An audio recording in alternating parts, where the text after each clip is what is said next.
Y atención, atención, porque regulan nuestro organismo desde que estamos en el útero de nuestras madres y regulan hasta el último latido de nuestro corazón antes de morirnos. Hablamos de las hormonas, grandes desconocidas que se encargan de que crezcamos, de que nos reproduzcamos sexualmente, incluso de que seamos más o menos empáticos. No sé si más o menos majos, eso lo vamos a conocer a continuación, porque hoy abordamos cómo nos afectan a nuestro día a día y qué podemos hacer nosotros para contribuir al correcto equilibrio de nuestro sistema hormonal. Y para ello nos acompaña la doctora Carmen Ochoa, especialista en medicina funcional y ortomolecular. Arratsaldeon, Carmen, ¿qué tal? Arratsaldeon. Yo no sabía que las hormonas eran tan responsables de absolutamente todo. Bueno, sí, son absolutamente responsables de todo, porque casi podríamos decir que somos hormonas con patas. O sea, fíjate. Fíjate, hormonas con patas. Y ahora sí, os veo a todos de manera diferente. Antes de entrar en materia, ¿qué son exactamente las hormonas para que nos entiendan en casa? Bueno, las hormonas son unas sustancias químicas que producen las glándulas de nuestro sistema endocrinológico y que se vierten al torrente sanguíneo para que se distribuyan por todo el organismo y lleguen a los órganos diana, donde tienen que realizar sus funciones. Tenemos más de 100 hormonas en el cuerpo. ¿Y cómo actúan en nuestro organismo? Cada una regula una cosa, ¿no? Sí, cada una tiene una función, pero entre ellas son una cascada de eventos que acontecen uno a continuación del otro. ¿Qué circunstancias de nuestro día a día están marcados por nuestras hormonas y nosotros ni tan siquiera lo sospechamos? Todo. Todo. Desde que nos levantamos de la cama hasta que nos acostamos. Nos levantamos y tenemos que tener un nivel de cortisol concreto para tener el input o las ganas de empezar a hacer cosas. Y cuando nos acostamos, ese cortisol tiene que bajar para que entre otra hormona, que es la melatonina, y podamos empezar a dormir. Pero entre el que nos levantamos y nos acostamos, tenemos un montón de acciones, tanto metabólicas, como por ejemplo el control de nuestra glucemia, ¿no? U otras que hay en el cuerpo en relación con la insulina, por ejemplo esta u otras que no voy a enumerar porque son muchísimas, son muchas y tal, pero que tienen que ver con toda una cascada de hormonas que van saliendo una a continuación. Claro, el problema es cuando están descompensadas y, por ejemplo, tenemos cortisol por la noche y melatonina por el día, ¿no? Cuando ya aquello empieza a no tener orden ni sentido alguna. Me pregunto, Carmen, si nosotros podemos hacer algo con nuestras hormonas, ¿tenemos capacidad para influir sobre ellas? Algunas no, pero hay otras que sí. Hay unas hormonas que son neurotransmisores y esas hormonas tenemos nosotros la capacidad de poder actuar con nuestra plasticidad cerebral.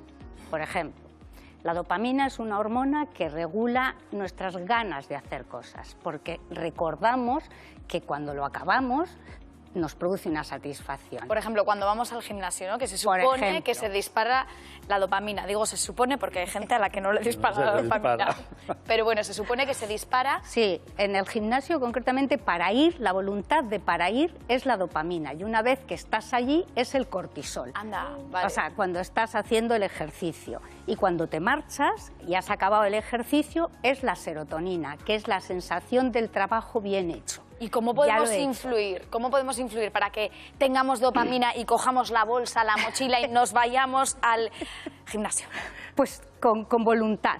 Nosotros los adultos tenemos la corteza prefrontal que demuestra o que de alguna manera regula nuestra voluntad y nuestra consciencia. Los niños no y los adolescentes tampoco, la tienen mucho más tarde, por eso requieren nuestra protección, ¿no? Pero con esa voluntad nosotros podemos actuar diciendo, bueno, no tengo ninguna gana, pero soy consciente, soy adulto, bueno, y lo tengo que hacer. O, por ejemplo, en fin, no duermo a la noche, pero ¿qué voy a hacer? No voy a estar mirando el teléfono a la noche antes de irme a la cama y una serie de cosas. O voy a meditar un poco, voy a hacer cosas de ese tipo. Voluntad y diligencia. Preguntas a la mesa.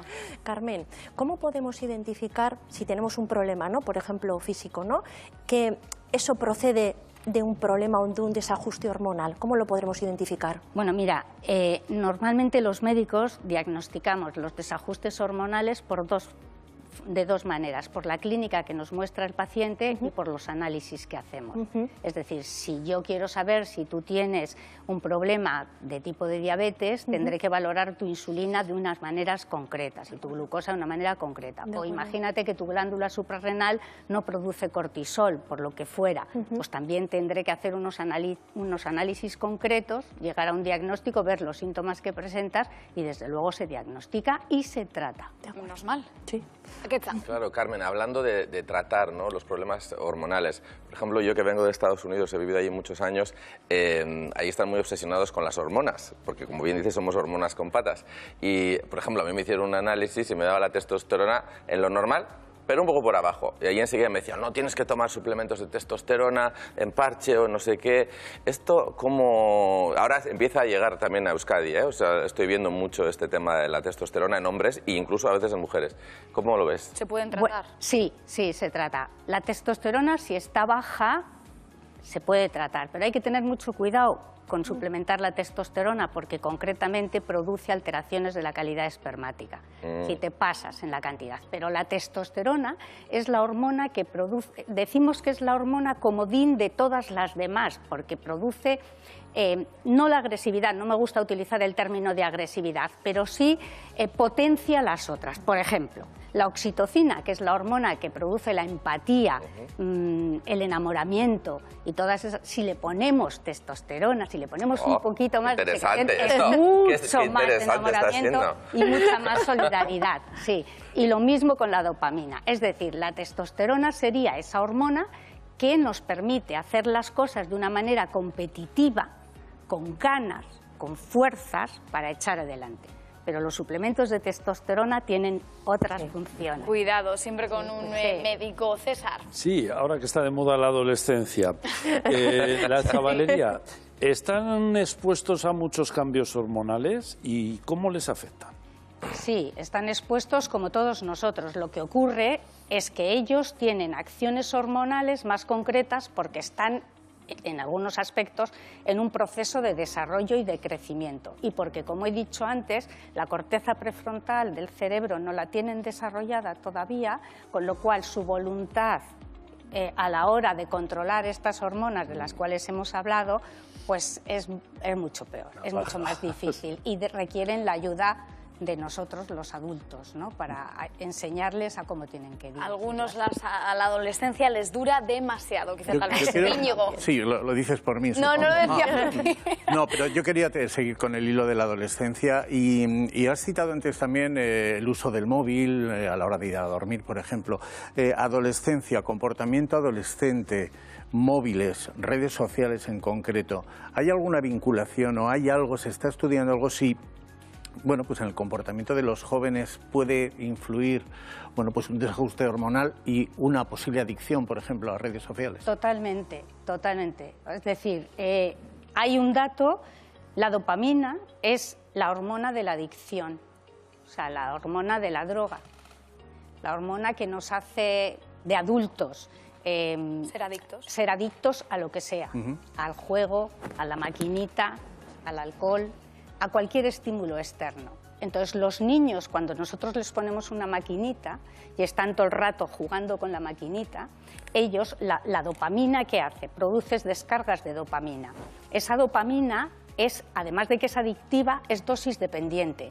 Necesita más dosis de un estímulo, de una situación a otra, para conseguir el mismo efecto. El niño, como no tiene ese control que hemos dicho que le tenemos que poner los adultos, pues sigue enganchado y sigue jugando y sigue haciendo. Y entonces cada vez necesita estar más tiempo para conseguir el mismo efecto. Esto en los adultos también ocurre. O sea, verás adultos, y esto que están jugando a la maquinita, que están con la tele puesta, que están comiendo un trozo de pizza. Es decir, están haciendo todo a la vez.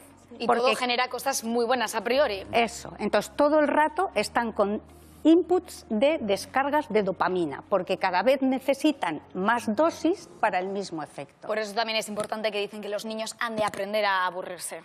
Totalmente. Claro. Y los padres tenemos que ponerles límites, no solamente límites con el tiempo que tienen que jugar con la maquinita, sino en qué rango horario tienen que jugar con la maquinita. Pues también. me da muchísima lástima, Carmen, pero tengo que poner un límite horario. Me encantaría que te quedaras muchísimo más tiempo con nosotros, Nada. pero tenemos que seguir. Gracias, como siempre, por venir. Gracias a ti, a Quédate. vosotros.